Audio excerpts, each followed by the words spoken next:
안녕하세요. 경매 마스터입니다. 8강까지 낙찰받는 법을 다 배웠죠. 오늘 9강은 낙찰받은 다음 이야기예요. 많은 분들이 경매를 시작하기 전에 이 단계를 가장 무서워해요. 낙찰받으면 그 집에 살고 있는 사람은 어떻게 하나요? 내보내야 하는 거잖아요. 그게 불편하지 않나요? 오늘 이 고민을 완전히 해결해 드릴게요. 명도는 생각보다 훨씬 수월해요. 전략만 제대로 알면요. 명도가 뭔지 먼저 설명드릴게요. 명도란 낙찰받은 부동산에 살고 있는 점유자를 내보내고 그 부동산을 직접 인도받는 과정이에요. 쉽게 말하면 내가 산 집을 비워달라고 요청하는 거예요. 영화에서는 마치 싸움처럼 나오죠. 근데 실제로는 대부분 대화와 협상으로 끝나요. 감정 싸움이 되면 모두가 손해를 봐요. 차분하게, 예의 있게, 그러면서도 원칙은 지키는 게 명도의 핵심이에요.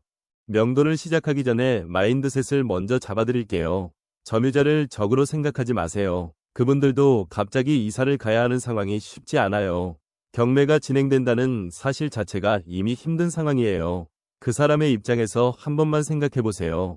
배려하면서도 상황을 내가 리드해야 해요. 배우지 못한 명도는 무조건 몰아붙이는 거예요. 이건 감정 싸움이 돼서 결국 더 오래 걸리고 더 힘들어져요. 잘 배운 명도는 상대를 배려하면서 원칙을 지키는 거예요. 이게 가장 빠르고 비용도 적게 드는 명도예요. 낙찰받은 다음 가장 먼저 해야 할 일이에요. 낙찰 후 3일 이내에 점유자에게 연락을 취하세요. 현장에 직접 방문하거나 문 앞에 메모를 남겨도 좋아요. 연락 방법 중 가장 편한 건 전화예요. 직접 만나면 서로 어색하고 부담스럽거든요. 전화통화는 감정 노출이 덜해서 양쪽 다 편하게 대화할 수 있어요. 처음 연락할 때 무섭거나 강하게 얘기할 필요 없어요. 안녕하세요. 이번에 낙찰받은 사람입니다. 언제 이사하실 계획인지 여쭤봐도 될까요? 이 한마디면 충분해요. 점유자가 연락을 받으면 가장 먼저 하는 말이 뭔지 아세요? 이사 갈 집을 아직 못 구했어요. 이게 사실이에요. 새 집 구하는데 보통 1에서 2개월 걸리거든요. 이 현실을 무시하고 당장 나가라고 하면 갈등이 시작돼요. 반대로 충분한 시간을 주면요. 대부분 스스로 이사를 준비해요. 한 달에서 2달 정도는 드릴 수 있어요. 라고 말해주면 점유자 입장에서는 최소한 나를 배려해주는 사람이구나라고 느껴요. 이 한마디가 명도 협상의 분위기를 완전히 바꿔요. 이제 명도를 훨씬 쉽게 만들어주는 핵심 기술 3가지를 알려드릴게요. 내용 증명, 3자 화법, 그리고 인도 명령. 이 3가지만 알면 어떤 점유자를 만나도 당황하지 않아요. 하나씩 설명해드릴게요. 첫 번째 기술, 내용 증명이에요. 내용 증명은 우체국에서 보내는 공식 편지예요. 이사비를 줄 의무는 없습니다. 기한 내에 이사하지 않으면 강제 집행을 신청할 것입니다. 부당이득을 청구할 수 있습니다. 이런 껄끄러운 내용을 직접 말로 하면 감정 싸움이 될 수 있어요. 근데 편지로 보내면 달라요. 내가 직접 말하는 게 아니라 문서로 상황을 알리는 거예요. 점유자 입장에서도 이건 진지하게 받아들여야 하는 상황이구나라는 걸 깨닫게 돼요. 감정 소모 없이 상황을 객관화시키는 아주 효과적인 도구예요. 두 번째 기술, 3자 화법이에요. 이게 정말 강력한 협상 기술이에요. 본인이 낙찰자임을 처음부터 밝히지 마세요. 대신 이렇게 말해요. 저는 회사에서 이 업무를 담당하는 직원인데요. 결정은 팀장님이 하세요. 제가 여쭤보고 연락드릴게요. 이렇게 하면 어떤 효과가 있냐고요? 상대방이 무리한 요구를 해도 제가 결정권이 없어서요. 팀장님께 전달해 볼게요 라고 시간을 벌 수 있어요.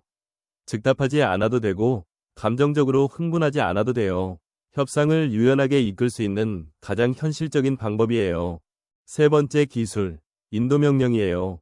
잔금을 납부할 때 동시에 인도명령을 법원에 신청해 두세요. 인도명령은 법원이 이 사람은 이 집에서 나가야 한다고 명령하는 제도예요. 이걸 갖고 있으면 실제로 강제 집행을 할 수 있는 권리가 생기는 거예요. 근데 중요한 건 실제로 쓸 거라서가 아니에요. 가지고만 있어도 협상에서 강력한 카드가 돼요. 점유자 입장에서는 이 사람이 마음먹으면 법원이 와서 강제로 내보낼 수 있겠구나라는 걸 알게 되거든요. 카드를 꺼내지 않아도 갖고 있는 것만으로 협상 우위가 생기는 거예요. 잔금 납부할 때 꼭 함께 신청하세요. 자, 이제 이사비 얘기를 해볼게요. 이사비는 줄 의무가 없어요. 하지만 주면 훨씬 빠르게 해결돼요. 그러면 얼마가 적당할까요? 기준이 있어요. 법원이 강제 집행을 대신 해줄 때 드는 비용이에요. 예를 들어 32평 아파트라면 강제 집행 비용이 대략 200만 원 정도예요. 이걸 기준으로 잡으면 돼요. 점유자가 협조적이면 200만 원, 공과금 미납이 많으면 좀 더 협상하고요. 배당을 받아가는 점유자라면 이사비를 아예 안 줄 수도 있어요. 상황에 따라 유연하게 협상하면 돼요. 이사비 협상할 때 반드시 해야 하는 말이 있어요. 이 금액은 미납 관리비 및 공과금을 포함한 금액이에요. 이게 왜 중요하냐고요? 이사비 200만 원에 합의했는데 나중에 보니 관리비 150만 원이 밀려 있었어요. 그러면 실제로 내가 부담하는 돈이 350만 원이 되는 거예요. 처음 협의할 때 공과금 포함을 명확히 해두면 나중에 그 돈은 따로 받아야죠라는 말이 나올 수 없어요. 작은 한마디가 나중에 큰 분쟁을 막아줘요. 현장에서 이런 말을 들을 수 있어요. 낙찰자는 부자 아니냐? 이사비 더 줘야지. 잔금도 안 냈는데 왜 벌써 찾아오냐? 이런 말에 당황하지 마세요. 미리 준비하면 돼요. 첫 번째 질문엔 이렇게 답해요. 저도 대출 받아서 낙찰받은 거라 여유가 많지 않아요. 두 번째 질문엔 이렇게요. 낙찰 후에 현장 확인하러 다니는 거 맞아요.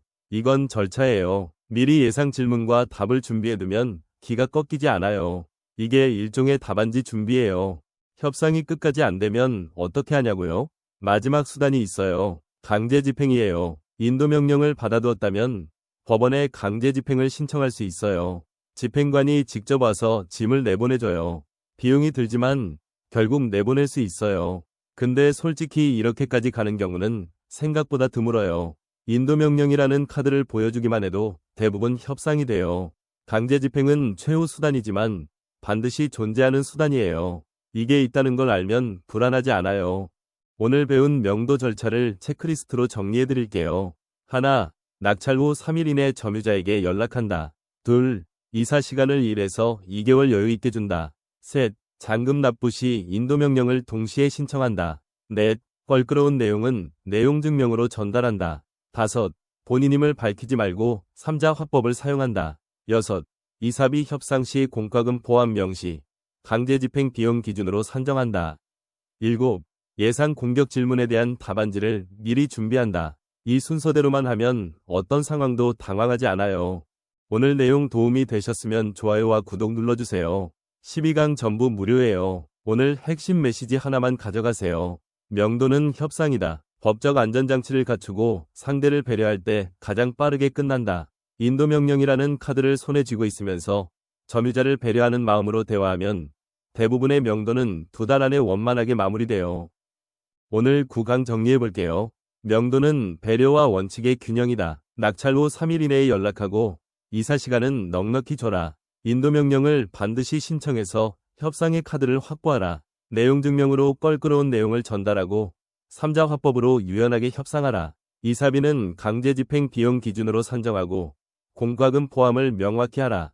10강에서는요. 명도가 끝난 다음 이야기예요. 낙찰받은 부동산에 인테리어를 해서 가치를 올리는 법이에요. 어떻게 꾸며야 더 비싸게 팔리나요? 이 비밀 10강에서 알려드릴게요. 10강에서 만나요.